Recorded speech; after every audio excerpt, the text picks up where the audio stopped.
But the whole thing about real invincible mind is, and nobody gets away with this in life, you cannot create anything in life without offering a true sense of faith at some point, without knowing what the outcome's going to be, without having a guarantee. Because you know what the guarantees are in life? None. There are none. I'm Riley Rees. This is the Sofia Unfiltered podcast where we bring together thought leaders, wellness entrepreneurs, makers, and emerging health leaders. We're here to have raw, unfiltered conversations because sharing your stories has the power to change lives, help others heal, and transform the way we take care of ourselves. Here we go. Welcome back, everyone, to Sofia Unfiltered, the podcast where we have real, raw conversations about healing, self-discovery, and taking care of your mental, emotional, and physical health. I'm your host, Riley Rees, and today we're diving into the power of the mind and with someone who's helped thousands of people, from teens to the top athletes, achieve peace, purpose, and performance. Our guest is Howard Falco, a spiritual teacher, speaker, and the author of I Am, Time in a Bottle, and most recently, Invincible, the mindset of infinite potential and the secret to inevitable success. Howard's journey started with a spontaneous awakening that completely changed how he saw himself and the world. And today he's here to share how mindfulness, self-awareness, and mastering your inner narrative can radically transform your life. Here we go. Howard, thank you so much for being here. Oh, my pleasure. Thank you for having me on, Riley. Yeah. So let's start at the beginning for our listeners, right? And you said something didn't feel right. Can you take us back to that moment? Yeah, I was going through life attaining what I thought was the checklist to create happiness. When I grew up, I saw my parents love each other at times, and then I saw them fight with each other at times until they ultimately got divorced. And I saw that being a source of a lot of unhappiness for them. And I thought, that's not the kind of life that I want. I want to find happiness. I want to find joy. I went out, I left home and educated myself, got a degree, got the job I wanted. So all these things were going, yeah, exactly. Check, check, check. Exactly. But there was this inner yearning to understand more of what life was all about. And that sort of started the existential search when I was a teenager for insight. But anyways, as I was going through life trying to figure it out, I was getting more nervous because the more I accumulated, it wasn't the satiation, that peace, that being able to take a breath wasn't there.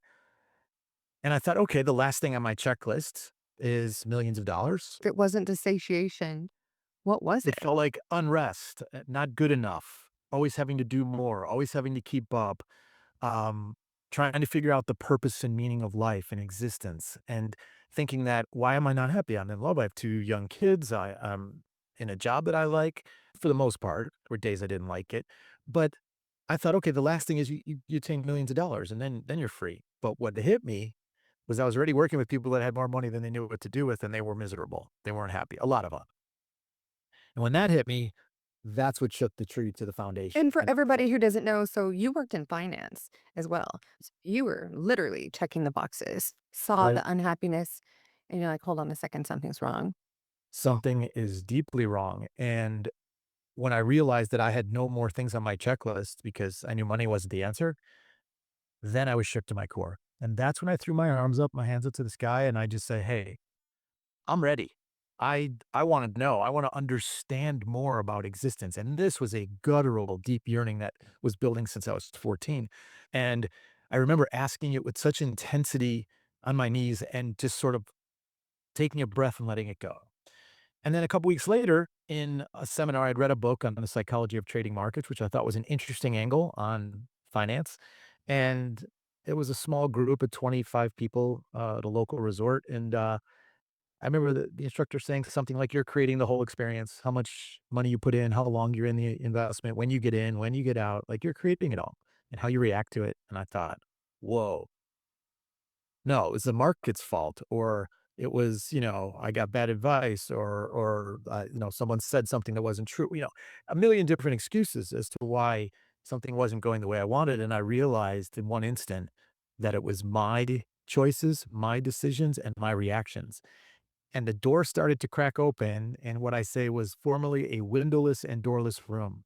And I was like, whoa, this is not just for finance. This is for everything in life. That I was like, wow, now I have a process that I didn't know how to do it yet, but I could learn how to do it. And there was a way out. But the second thing that hit me, which I say all the time that blew my mind was that I'd asked these questions a couple weeks ago and I connected the dots and I saw life talking to me in this moment and teaching me something that I needed to know to get the answers to those bigger questions. But now I knew that that's how life does it. Life is here. Our experiences are here to teach us, to give us the awareness we need based on whatever our questions are, our intentions are. And the more mindful we are, the more present we are in life, the more we see those synchronicities just hit us straight on. And life becomes this sort of journey every day where it's like opening a treasure chest. Like, what am I going to find today that's going to help me along this path of this incredible evolutionary journey of mindset, awareness, and consciousness? That's interesting. I start off my weeks like that. Like, what is this week going to end up like? Like, every day is like that. Is this something where we need to wake up to it spiritually, right? Are there misconceptions around this? Yeah, there's a lot of misconceptions about it. But I think from the way that I teach it is just what is your intention? And can you go into life and be present enough to see when life is nudging you and talking to you? I mean, this podcast is a great example, right? All of a sudden, boom, we're having a discussion about this. So take what you want from it, but this is no less the universe or life or the cosmos or God, however you want to look at it, speaking to you as anything else in existence for your edification. And so, and I'm not talking about adding up license plate numbers and coming up with a number and forcing stuff like that, but just being present enough to know that every moment has meaning, and if you're present enough, you'll see what the learning experience is. With the athletes I work with, when they don't execute, when they used to get mad and angry, upset, I say, don't get mad, get curious. Find out what happened that caused you not to execute so you can put the more of the conditions together in the next moment to get there. And that's what's helped them tremendously. And this is very personal. So, your experience in one moment and my experience are going to be very different, right? Completely. Yeah. And based on what my intention is, what I want in this world, like we all have these worlds, these lives, these journeys. So, what you put in the world, would you say it was like a few weeks from when you sat down outside, asked the question, then let it go? And then was it weeks later when you kind of got your answer It handed? was Like, 2 weeks to that what? experience in the seminar, Right. but once my mind opened to this idea that there's a path to some understanding, and 2, that life is gonna continue to bring insight towards me, I still have to work at it, I have to do my part, but also it's going to do it because it knows what, my readiness is, my openness is, my curiosity, that I'm no longer, covered in knowing. I am in a state of not knowing, which allows the universe to pour into you. So it was just me being present, being ready. And then over the next 6 months, information started coming in faster and faster. Synchronicity started to happen quicker to where I had what I call the grand peak experience in December of 2002, which brought me to I almost didn't speak for a year. I just glowed because the amount of insight and understanding was so grand. It took me a year just to get my arms around it, and then I knew I was gonna change my whole life, leave the finance business, and write a book dedicated to sharing, the insight. You can't leave us wondering what happened. Well, I'm not going anywhere right now. So, and by the way, this is in the introduction to all 3 of my book. I explained it out fully, but the quick story is insight and understanding. So if I had a question, what is the meaning of this? Why is this occurring? I would get there would be a bumper sticker, or I'd hear a song that I heard 1,000 times since I was a kid, and I heard the message of the song for the first time, and it changed the whole way I listened to the song. Or I watched a movie and I saw the subtext talking to me of the movie where I saw it on one level, and then I saw the movie again on a whole different level speaking to me, and it was always there, but you don't realize it until you're ready to see it. So stuff like that started to happen, and then in the grand experience, it was like stuff was pouring in the top of my head, and I just started writing it down as fast as I could. I was at work when this happened, and before I knew it, what was a little rainstorm on my head became a downpour, and I couldn't write as fast as the insight was coming in. And so I just got up and left and, drove to the public library and just followed my feet and ended up in the spirituality, religious, psychological section and grabbed a bunch of books, went to the back of the library and opened the first one and put my finger down, and it was like if you hadn't ever, read or spoken Spanish or Chinese and you went to sleep one night and woke up and could speak it, write it, and, teach it.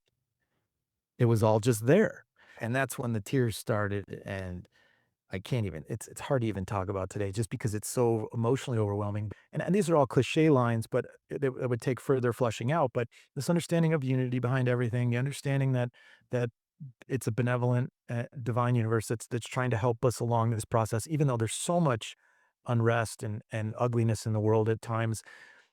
When you see it from a different level, you respond to it differently, and you start to be a beacon of positive energy shifting the winds and tides in your favor.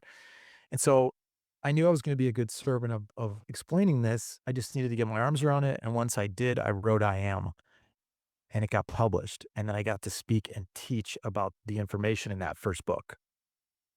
And then I started working with hundreds of people and athletes and it just continues to this day. So, and to this third book, you know? Yeah, yeah, absolutely. I mean, I feel like maybe it's accepted more now than it was Oh, for sure. even Yeah. back then. I'd Yeah. say it's very different. Yeah, it's getting better. It's getting better. More people, and I think as more people unfortunately go through suffering and mental health crisis is at epidemic levels right now, I think this information on self-understanding and awareness is more important than No, ever. and they're searching it out more as well. Yes. And from the hundreds and probably thousands of people I've worked with in over 20 years, I mean, the solution and the understanding is as powerful it is was then as it is today in terms of helping people experience a much more joyful, peaceful, liberated state of mind and life. More powerful creators. That's incredible. So a little bit ago, you mentioned that you were at a state, and you mentioned today where people are at. They may be out there wondering, so many of our listeners might relate to the question as well, like, is this all there is? Right. But what you discovered, right, wasn't just a better mindset, it was a deeper truth about how we create our own reality. And that leads us really to the two most powerful words in your work, which is I am. But I really It's want to talk incredibly about powerful. this. Yeah. Yeah. Yeah. So, what our narratives, the way we speak, reveals is what we believe is true or what we're trying to consecrate as truth. And the ego works to find what has been known. If my identity is I've survived in trauma, or I've survived in strife or anxiousness, or I've survived with medical issues, or I've survived with addiction, then I am going to reconsecrate that I am sick, I am not well, I am anxious, I am an alcoholic. Whatever it is that our identity is, we're going to latch onto it. And so it gets revealed through our language. The key is if you want to change something and take more power over your own narrative, it's not about refusing what has been. It's simply about changing how you speak about who you want to become. I am becoming free of addiction is better than I'm not addicted, because if you can't say that authentically, what's the power in that I am statement? You can't say I'm not addicted if you know that you have been, but you can say that I am becoming free of addiction. That's powerful. That's encouraging. What you don't want to say is I'm addicted, because then you're consecrating it to the moment. So tenses on the way you speak is important. When an athlete says that I always do that, I say, no, you don't. Always is past, present, and future. You have done it. You may or you may not do it in this moment, but let's open the moment up to the new possibility through the way that we're speaking into existence what we believe and what we want to be true. Does that help? Yeah, absolutely. The only Yeah. other question I would say is you mentioned ego. So for our listeners who may not understand that term, ego or dialect, do you want to explain that really fast? Sure. So ego, I just use the acronym energy goes out. So ego is the bridge between what we believe and what we're trying to validate through our experience of life. So if I believe I'm a bad person, my ego is going to collect the right people, places, and events to get me to validate that I'm bad by being shamed or guilted or something.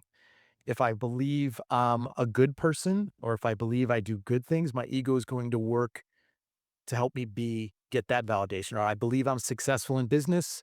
It's a much more powerful thought. The ego is going to try and find the right people to help you put the conditions together, because in life, thought must be and ultimately become reality. So for the people out there who are like, okay, how does this really work? How fast can I see this? I mean, you must have heard this 1,000 times. Yeah, no, and I have an example for it. Okay, So great. if I say I am I'm a hiker, and I'm gonna climb Camelback Mountain, which is local here to where I live. It's about a hour hike up, or 45 minutes up and about an hour down. The preparation for that, the preparedness for that might take a little bit to get ready to do that. If I say I'm gonna hike Kilimanjaro, the conditions, the planning, the timetable, so it depends on what you're trying to create. But for people that believe they can create their own reality, if they want to create a loving, lasting, connective, intimate relationship, There's been millions of people that have done that over the years, and millions that have gone through previous tough relationships, heartbreak, traumas before that, that have still dusted themselves off, become vulnerable, trusted themselves, learned to love themselves more, and then attracted a completely different individual to them to experience that. So when we say we create our own reality, we do it by the way that we look at ourselves, the way that we discuss who we want to be, and the practice of taking the vulnerable steps necessary to make those shifts and changes. And it all depends, the speed of it depends on what you want and how intent you are on accomplishing it. There are some things that are up to divine timing. Like if you plant a tree, a seed for a tree, you can't dig in the soil 2 weeks later and say, "Where's my fruit?" You also can't pick the fruit the minute it shows up on the tree if it's green. There's a ripeness and a divine timing to everything. So you do your part and life does the rest. And you have to find that balance between those two. But it starts, Riley, with self understanding. So you can understand that it's being generated from the way you think and feel about yourself. And that's what we have not been taught in life.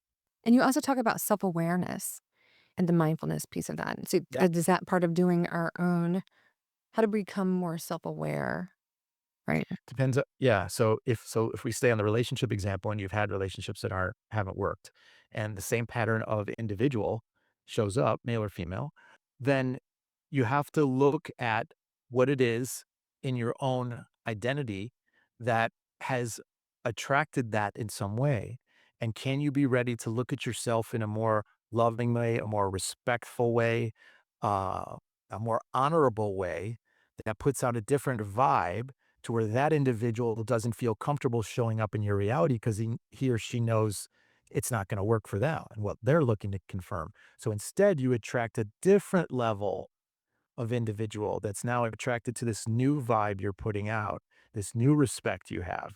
And it's someone that has the same respect for their self. And now you start having interactions with those people until you find the right match. But that's where changing it from the inside, you have to give it time and patience, but it will change on the outside. So this is how self-talk, how we talk to ourselves and what we think Mm. and what we believe determines our mental health as well, right? Because so those bad relationships, like how are we attracting these bad relationships? But what could this be doing to our mental health? Well, because the truth of life, in the first step in Invincible, I start with the idea of infinite possibility. You're connected to infinite possibility. So anytime you talk negatively to yourself, you're limiting what the truth is. And anytime you're working against what the truth is, it leads to suffering. And that's where the mental health issue comes in. When you think you're smaller than what life is trying to show you is possible for you, there's a pressure on that. And that pressure turns into a negative energy, and that feels very heavy and burdensome. Whereas as you get more comfortable seeing more of what the life is trying to tell you, maybe even in this moment, that you have so much available to you, that there's so many more possibilities that you can experience, that you're worth way more than your thoughts or beliefs have told you, or someone in your childhood told you, or a bad experience you had once with a boss or a significant other told you. None of anything. I have this statement. It says that any limiting thought or idea of smallness is a lie or stems from a lie. It's not true. And that doesn't mean that, you can, wave a magic wand tomorrow and everything's going to be great, but it's the beginning of a shift to a different, more empowered state of mind that can begin to build the conditions for a different life. And that change can start in this moment. In this moment. It's just The that is mind-blowing and it's powerful. And I hope our listeners can actually hear it and interpret it. So you've coached elite athletes, you've coached the business leaders, teens struggling with mental health. I mean, it's been across the board, right? And you always talk about the invincible mind. How do we start building that? Yeah, so the invincible mind, well, there's 8 steps in the book. So each of those steps, I actually put it out in steps this time Yes. rather than chapters because I wanted people to understand exactly how to build an invincible mind. But it starts with seeing that, when you ask somebody what's possible in the world, and they all say, "Oh, anything's possible." Okay, what do you believe is possible for you? Do you believe in that infinite possibility for yourself? And that's where people go, well, you can't have both ways. If you believe in infinite possibility, you have to see it for yourself. So that's step one. You have to understand how your identity has come together to this moment with zero guilt, zero shame, and zero regret, because we're all doing the best we can in each moment with what we've known since we were born.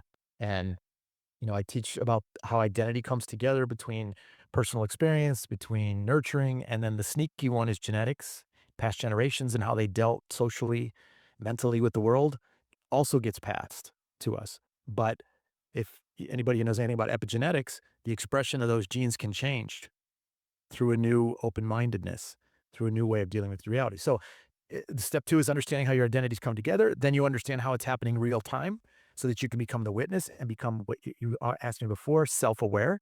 So now you see when you catch yourself when you talk negatively. You catch yourself when you're committing to something or doing something that dishonors you. And you go, I'm not going to do that this time.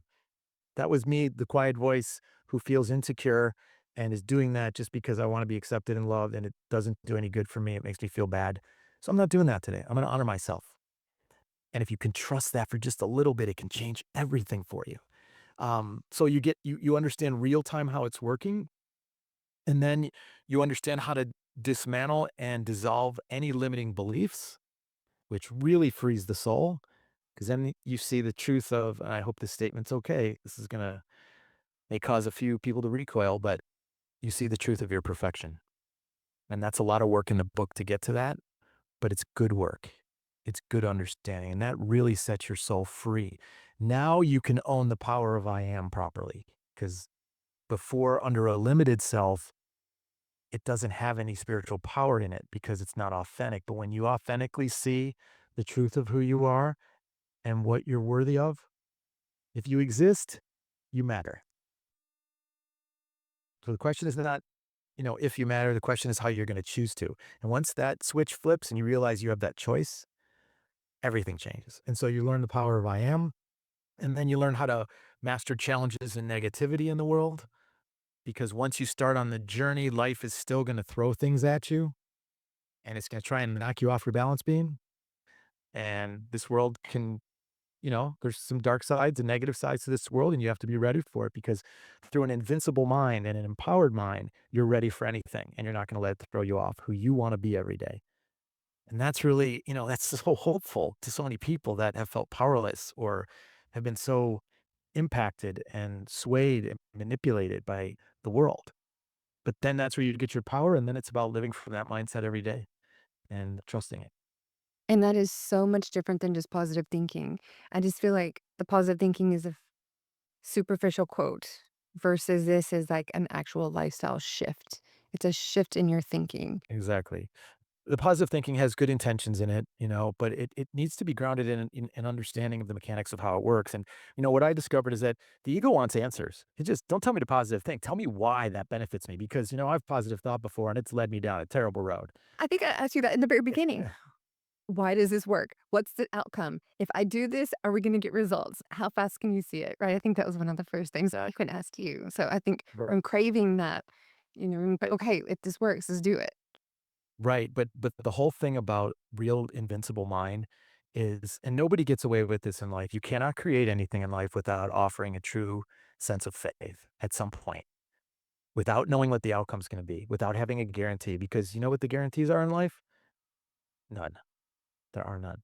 Well, actually, only that life will continue. That I've really come to understand. Like, the only unavoidable is life. So the quicker we can learn how to navigate through it and be powerful creators for ourselves and own that invincible mindset, the better things are going to be for ourselves, for our families, for everybody. It's just a wonderful energy. But the ego wants real answers, and I think that's what my book Invincible offers is real answers. So the ego lays down and surrenders and goes, "Okay, I can see why that doesn't make sense and works against us now. Let's work together. I'm ready to go. Let's do this." And there's this greater faith and empowerment. Now, when you develop this, is this only for those ultra disciplined elite athletes? Is this for anybody? It's for everybody. Yeah, the book was designed for everybody. I use examples from sports, but I also use some incredible examples from real life in the book of people that I've worked with. And there's a running dialogue that you can voyeur in on of conversations with a quote client, which is an amalgamation of hundreds of clients that runs through the whole book. And each chapter sort of, or each step, I should say, in the book sort of has a conversation in it for you to listen to and hear the back and forth of things that maybe the reader would be thinking or asking. And in the conversation, the questions get answered.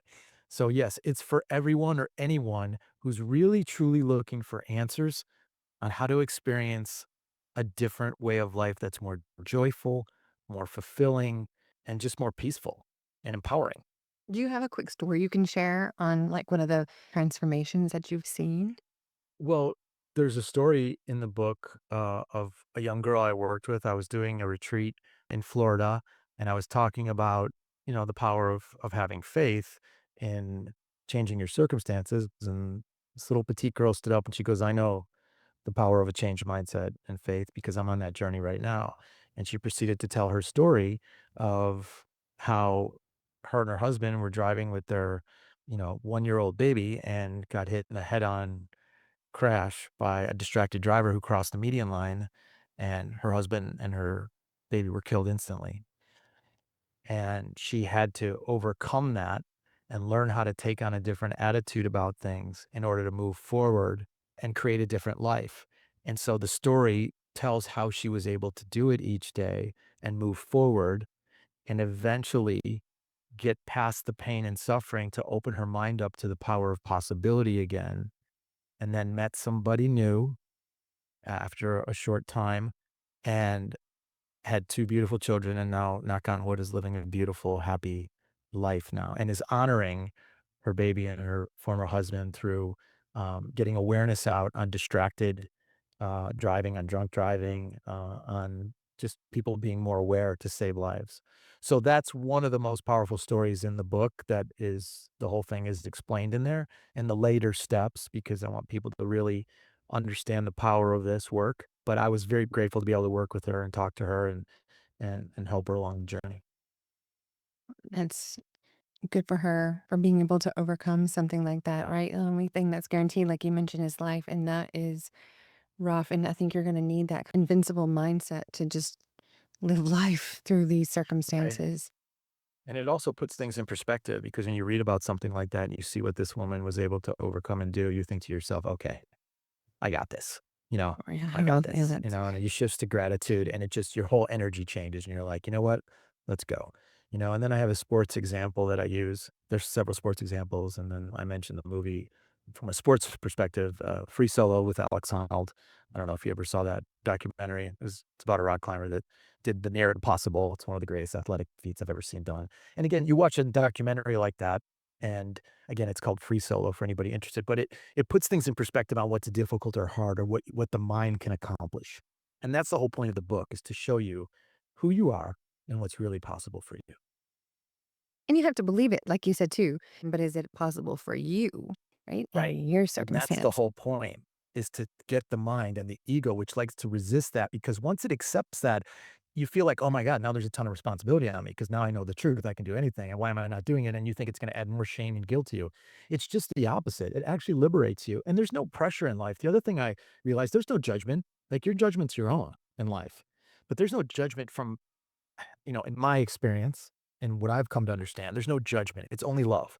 And so you can take whatever path you want. You can go fast with this or you can go slow with this. Time is in your hands to decide. So I want to encourage people that are thinking, oh, do I really want to know this greater truth? What's that going to do to me? That there's no pressure on you to do anything, but at least you have the knowledge.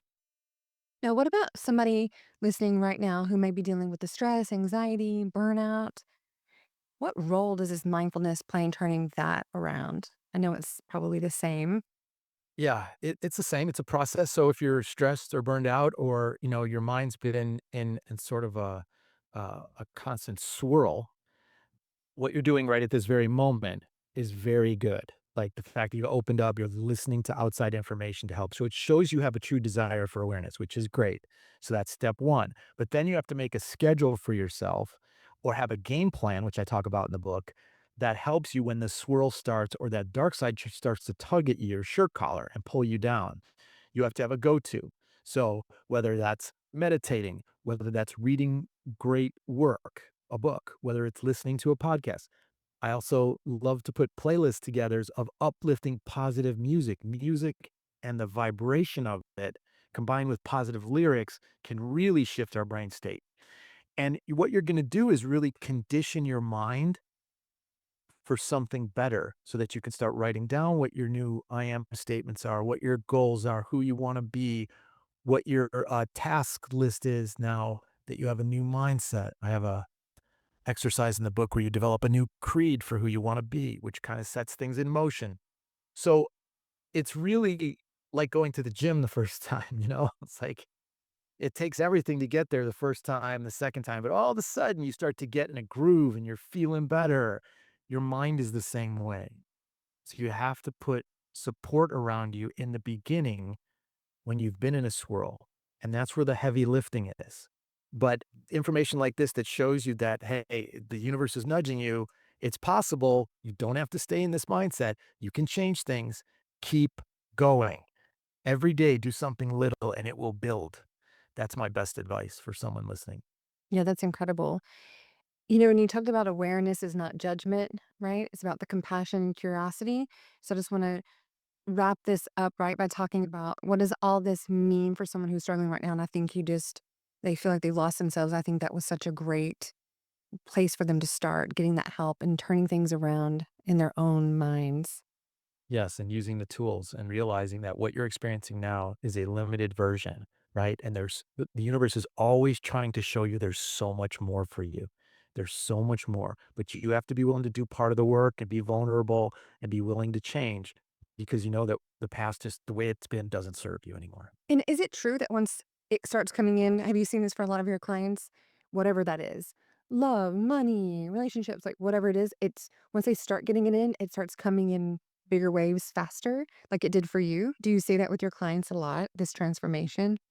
Yes, definitely. It can be like a snowball, like that you've tried to push uphill, and all of a sudden you hit the fulcrum point and it starts going downhill. And then you get the momentum and the forces of life behind you.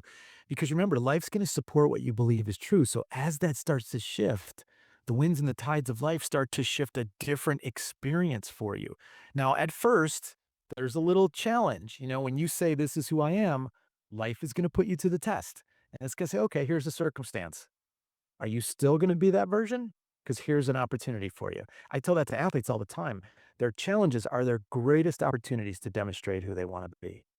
And so instead of looking at it like, "Oh, man, does this have to happen?" No, I'm fortunate. This is giving me an opportunity to demonstrate my faith, to demonstrate who I am, to respond in a way that commits to somebody who's of higher mind.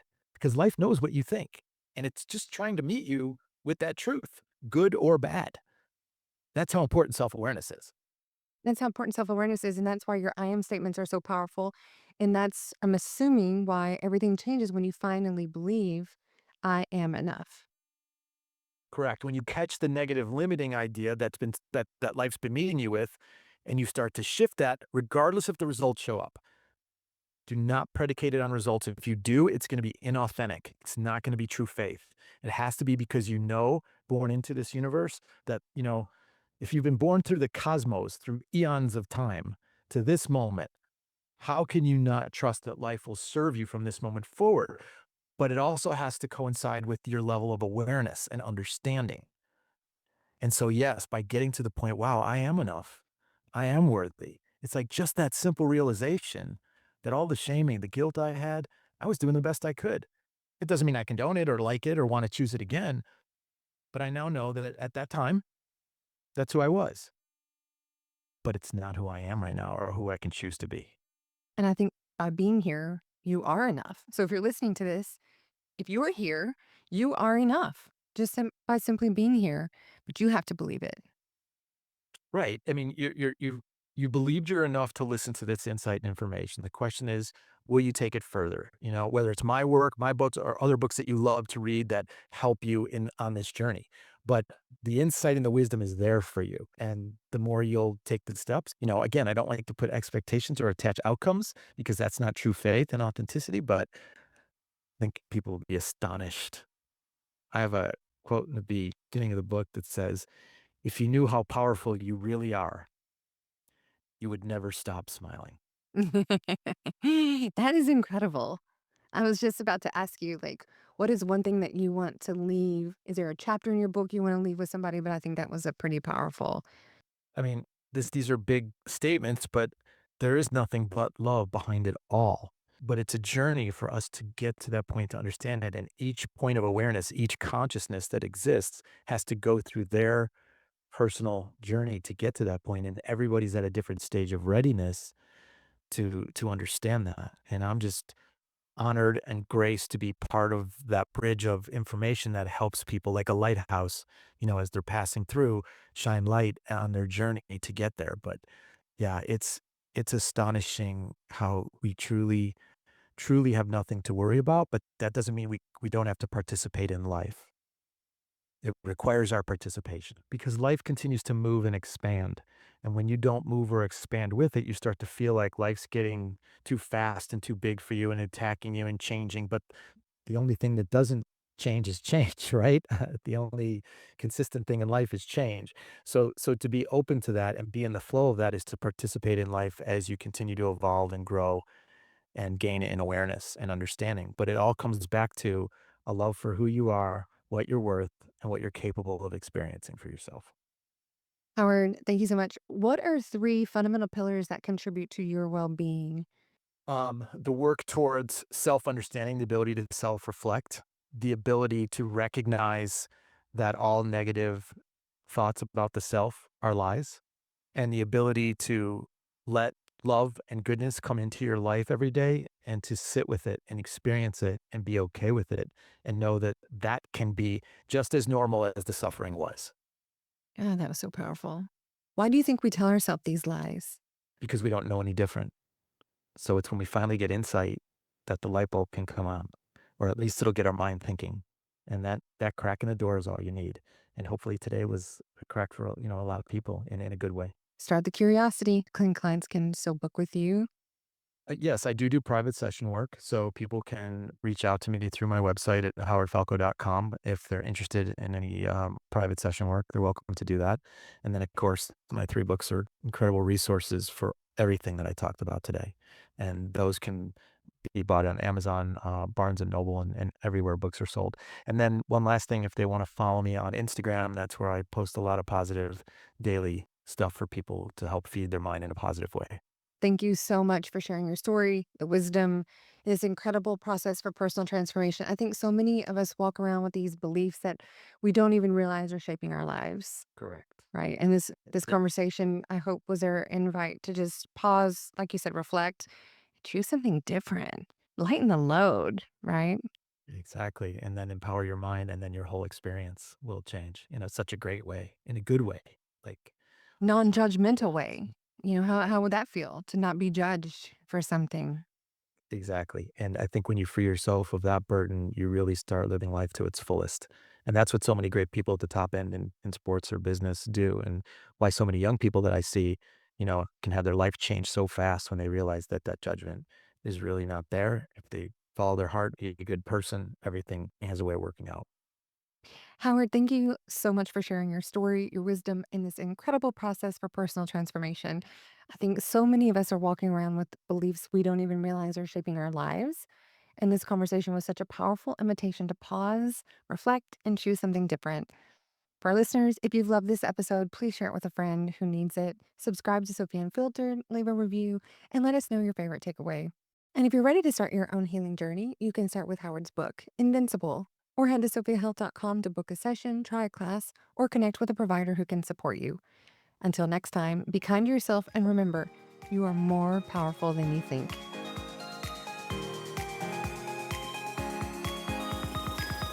Thanks so much for listening. This has been Sofia Unfiltered, a podcast by Sofia Health, the #1 marketplace for health and wellness. Find services, classes, and products from the top health and wellness providers. Book an appointment or join live classes now. I'm your host, Riley Rees. If this episode resonated with you, we'd love to hear about it in the comments section of your favorite podcast provider or with a 5-star rating. Let us know what your biggest takeaway from this episode was, or share it with someone you hope to inspire. Join us again next time for more real conversations, stories, and insights that help empower you with the knowledge and inspiration needed to transform how we care for ourselves.